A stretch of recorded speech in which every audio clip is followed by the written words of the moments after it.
여러분 편안하시죠?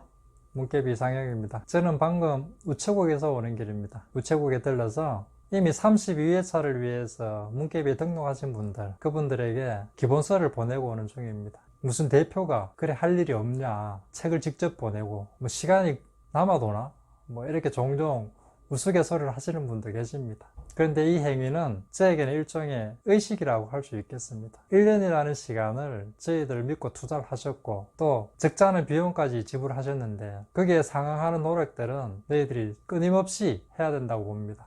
그래서 좀 고전적인 방법이지만 나름의 감사함에 대한 표시, 그리고 초심을 잃지 않기 위한 하나의 과정, 그래서 가능하면 여건이 되면 저는 계속 책은 직접 제가 보내려고 합니다.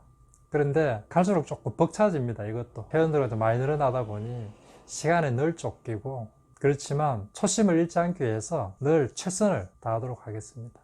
오늘 오다 보니 프랜카드가 크게 하는 눈에 들더라고요. 학원에서 32회차 공인중개사 회원 모집, 이맘때쯤이면 모든 브랜드라든지 학원에서 수강생을 모집하고 있는 것 같습니다. 문개비도 마찬가지입니다. 32회차는 좀 더 효율적으로 공부를 시키기 위해서 지금 최선을 다하고 있습니다. 그래서 오늘은 31회차를 분석을 통해서 저희들이 지향하는 바가 크게 틀리지 않구나라는 이야기와 약간은 자랑길이 될 것 같은데 31회차 전반에 대한 분석을 한번 해보고자 합니다. 지금까지 시험에 대한 평가 부분은 업체나 강사님들 위주로 많이 이루어졌습니다. 왜냐하면 한 과목만 보더라도 어떤 파트에서 몇 문제가 나왔고 그 파트에서 어떤 개념들의 문제가 나왔고 어떤 지문들이 나왔고 그 지문들이 어떻게 변형되어 나왔고, 그러니까 우리 학원에서는 이렇게 가르쳤고 이렇게 외우라고 했으니까 맞췄겠죠? 저희들이 시킨 대로 했으면 다 합격할 수 있겠죠? 라는 어떤 학원이나 브랜드의 입장에서 보면 방어용? 이런 식으로 많이 표현이 되었습니다. 뭐 저희들도 업체이기 때문에 그게 크게 틀리다고는 보지는 않습니다. 또 내년도를 위해서 그런 분석이 반드시 또 필요하고요. 그렇지만 약간 방향을 한번 바꿔봐서 평가를 해보겠습니다. 공부를 어느 정도 하신 수험생 입장에서 바라본 31회차에 대한 평가를 한번 들어봤습니다. 그분들의 말은 똑같았습니다. 한마디로 표현을 하면 기출 변형 문제를 굉장히 열심히 푸신 사람이면 공법을 제외하고는 정말 쉽게 문제를 맞출 수 있겠구나라는 생각을 다 가졌답니다. 그럼 공법 왜 배제했느냐? 늘 4문제, 5문제 정도 나오던 새로운 문제가 이번에는 한 10문제로 늘어나서 공법은 이번 경우에는 해당되지는 않지만 다른 5과목들은 이미 기출 변형 문제에서 거의 다 나왔다라고 보실 수 있습니다. 근데 그 기출 변형이라는 게 어느 정도를 기출 변형이라고 봐야 되느냐, 기출 변형을 어떻게 공부해야 되느냐에 대한 관점에서 수험생분들께서 굉장히 많이 이야기를 해주셨는데 그게 문개비가 지향하는 바와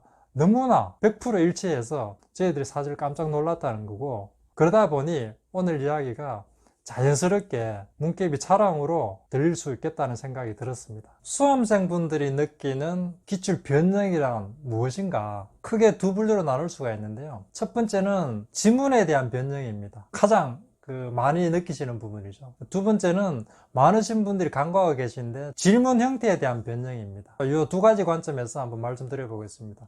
첫 번째는 지문에 대한 변형은 이번 31일자 민법 기준으로 말씀을 드리면 총 200개 지문 중에 180개는 이미 나온 기출 지문이 약간 변형되고 각색이 되었습니다. 한 20개 정도는 새로운 지문이 나왔습니다. 그러면 90%가 기출 지문이 변경이 되어서 나왔다고 볼 수 있겠죠. 그러면 기출 변형 문제만 나름 착실하게 공부를 하셔가지고 맞추셨다면 충분히 재점수를 받을 수 있었겠죠. 그러면 이런 기출 변형 문제를 어떻게 접하느냐, 예를 들면 고정화된 대표적인 지문으로 공부를 하느냐, 아니면 문개비처럼 늘 리얼타임으로 변형되어 나오느냐, 저희들은 좀 과감하게 표현을 해서 죽어있는 기출 변형과 늘 살아서 움직이는 기출 변형을 이렇게 표현을 하는데 어떤 부분으로 공부하느냐에 따라서 굉장히 차이가 많이 난다고 봅니다. 이번에 문개비 회원분들께서 시험장에서 그대로 느꼈듯이 죽어있는 활자화된 기출 변형 문제로 공부하신 분들은 실제로 시험장에서 약간만 변형되고 각색이 되면 내가 늘 알았던 부분들인데 시험장에서 그 지문에 대해서 알쏭달쏭해지면 멘붕이 옵니다. 그러면 거의 다 알았던 문제도 멘탈이 흔들려서 그 문제를 굉장히 많이 틀리죠. 그래서 평상시에 늘 살아 움직이는 기출 변형 문제로 훈련이 돼야지만이 시험장에서 평상시험으로 시험을 칠 수가 있습니다. 그래서 문개비 회원분들께서는 연문에 굉장히 편안하게 시험을 치셨다고 합니다. 자, 두 번째는 많으신 분들이 거의 의식을 못하고 있는 질문 형태에 대한 변형입니다. 질문 형태가 어떻게 바뀌느냐, 이게 또 민법을 한번 예를 들어 볼까요? 9회차는 모든 것을 고르시오라고 하는 박스형의 문제가 3문제가 나왔습니다. 근데 30회차는 6문제가 나왔습니다. 31회차는 무려 9문제가 나왔습니다. 기출 지문이 그 지문이 어려운 건 아니었습니다. 그런데 약간 각색되다 보니 알쏭달쏭해졌다는 거죠. 그것 중에 2개가 맞느냐, 3개가 맞느냐, 4개가 맞느냐를 골라내야 되기 때문에 난이도가 꽤 올라갔다고 볼 수가 있습니다. 그래서 그 개념들에 대해서 명확하게 모르면 틀릴 수밖에 없겠죠. 그래서 문개비 회원분들께서 기존 공부를 하실 때 모의고사라든지 실전에서 왜 이렇게 박스형 문제를 많이 내냐고 굉장히 핀잔을 많이 받았습니다. 근데 그러한 것들이 이번 시험에 그대로 적중을 했죠. 그래서 시험 치고 와서 많은 분들이 굉장히 감사하다는 말을 많이 했고, 의외로 그래서 우리가 생각했던 것보다 합격률이 너무 좋아서 저희들 사실 좀 놀라고 있습니다. 기출 변형 문제라는 큰 하나의 화두를 가지고 이렇게 살아있는 기출 변형이냐 죽어있는 기출 변형이냐를 가지고 여러분들께서 잘 판단하셔서 1년이라는 시간을 투자를 하셔야 됩니다. 그 관점에서 문개비를 한번 바라봐 주시기 바랍니다. 그리고 좀 깨알 같은 자랑을 하나 더 하면, 저희들이 9월 달에 제공해 준 간평 모의고사에서 무려 4문제나 그대로 나왔습니다. 실제 사례 문제, 단답형 문제를 빼고 나면 적중률이 거의 25%나 됩니다.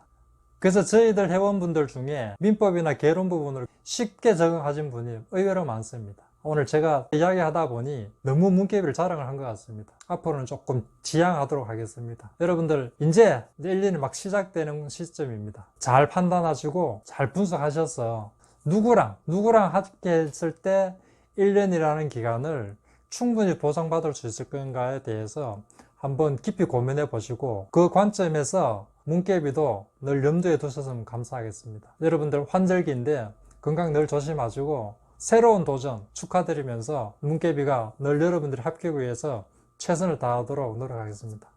감사합니다.